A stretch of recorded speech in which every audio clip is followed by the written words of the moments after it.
कैसा लगेगा आपको कि मैं आपको कहूं कि इंस्पाइट ऑफ हम हाइपर कनेक्टेड दुनिया में रह रहे हैं, जहां पर इंस्टेंटली हमें हर इंफॉर्मेशन, हर न्यूज मिल जाती है, लेकिन पिछले 2 दशकों से, पिछले लगभग 20 साल से कुछ ऐसा हो रहा है, वो भी उन सोसाइटीज में जहां पर हम सब पढ़ने जाते हैं, जहां पर हम सब नौकरियां ढूंढने जाते हैं, जहां पर हम में से कितने लोग अपनी लाइफ के लिए बेटर अपॉर्चुनिटीज ढूंढने जाते हैं, वहां पर कुछ ऐसा दिल दहला देने वाला हो रहा है कि आपके रोंगटे खड़े हो जाएंगे और आपको पता भी नहीं है।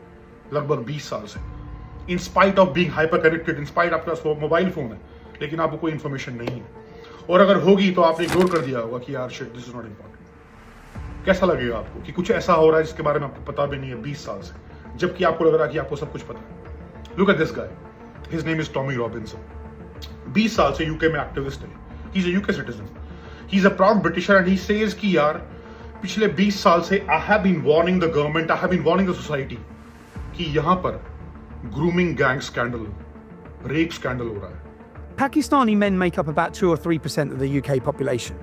They're responsible for 90% of the convictions of these rape gangs. Pakistani men, Muslim men. जहां पर पाकिस्तान से लगभग या फिर बांग्लादेश से लगभग 90% मुस्लिम लोग आते हैं।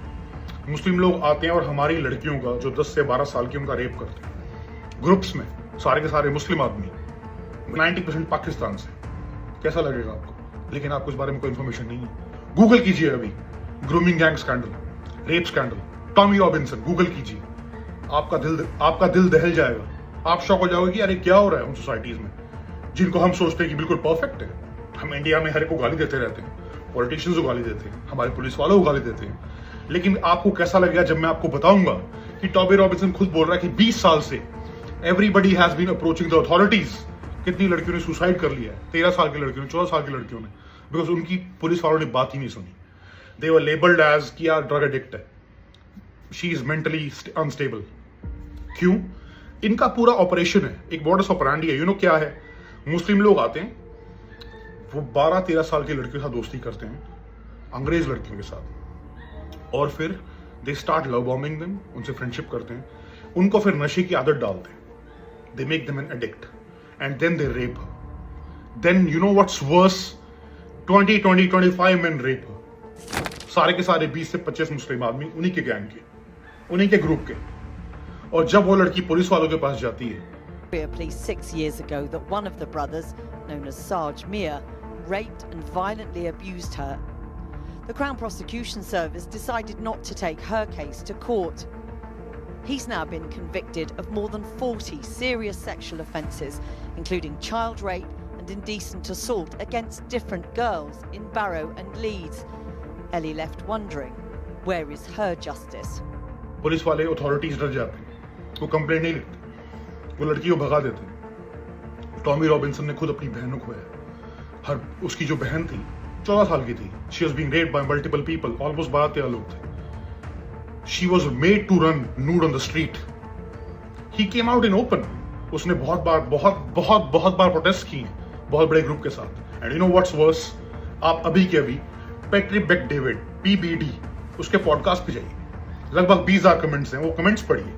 टॉमी रॉबिन्सन के वीडियो के नीचे कमेंट्स पढ़िए आप, लगभग 15,000 कमेंट जो यूके सिटीजन्स की, जो बार बार साफ बड़े अक्षरों में कह रहे हैं, आप पढ़िए कि यार he is the real hero. ये हम कितने सालों से देखते आ रहे हैं, बट हमारे अंदर गट नहीं थे बोलने के। He is the only guy with real guts. इस बंदे में भाई हिम्मत है, जो ये कब से बोलता आ रहा है। अथॉरिटी ने उसको जेल में भी डाल दिया था। इसको पहले हम पागल समझते थे, हम समझते थे कि यार ये मुसलमानों से नफरत करता है, लेकिन ऐसा हो रहा है और हम परेशान हो चुके हैं। Every second person is claiming him to be the hero, in fact every other person. आप देखिए कमेंट सेक्शन में, आपको मैं ऊपर लिंक दे रहा हूँ, लगभग 20,000 से भी ऊपर कमेंट्स हैं, और लोग कह रहे हैं ही इज द हीरो। ये साफ साफ कहता है कि यार मुझे इमिग्रेंट से दिक्कत नहीं है, because it's not the problem of immigrants.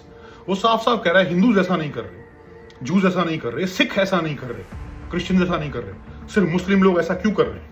The men convicted in these crimes' names are Mohammed. Why? How come it's not the Sikhs? The Jews aren't doing it. The Hindus aren't doing it. No one else is doing it. In fact, they're not doing it, but they're also victims of these gangs. Now, I don't want for 1 minute anyone. सिर्फ ऐसा क्यों है कि हर दूसरे बंदे का नाम मोहम्मद है जो इस केस में पकड़ा जा रहा है, ग्रूमिंग गैंग स्कैंडल में? ऐसा क्यों है? ऐसा क्या होता है मुस्लिम सोसाइटीज में कि वहां से जो लोग आते हैं, they do not think of our girls as somebody important. They don't respect them. They do not even give a heed to their respect or that they should be respected or they should be feared or they should be just valued, because वो अपनी society में खुद ऐसा करते हैं यार। जो लोग 3-3 4-4 शादियां करते हैं, पूरा उसने बहुत बड़ा आर्टिकल लिखा हुआ है। You know what's worse? Let's not go by what he's saying. 20,000 comments को भी लात मार दो, बाकी सब जो लोग कह रहे हैं उन्हें भी जस्ट भाड़ में जाए।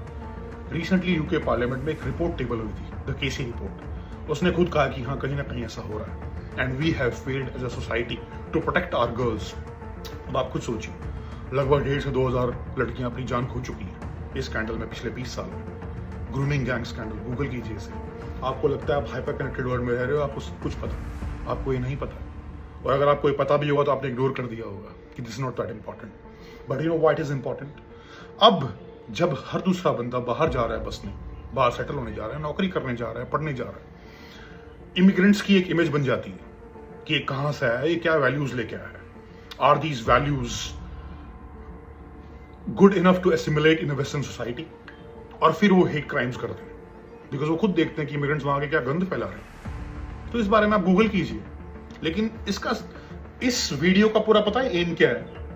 Just to ask us a question कि क्या हम एज अ सोसाइटी उस पड़ाव पे आ गए हैं that we should actually think, हम बात करें कि यार कल्चर की प्रैक्टिस, ऐसी फेथ की प्रैक्टिस, ऐसा कौन सा वो है हमें जो आगे लेके जाना है 21वीं शताब्दी में।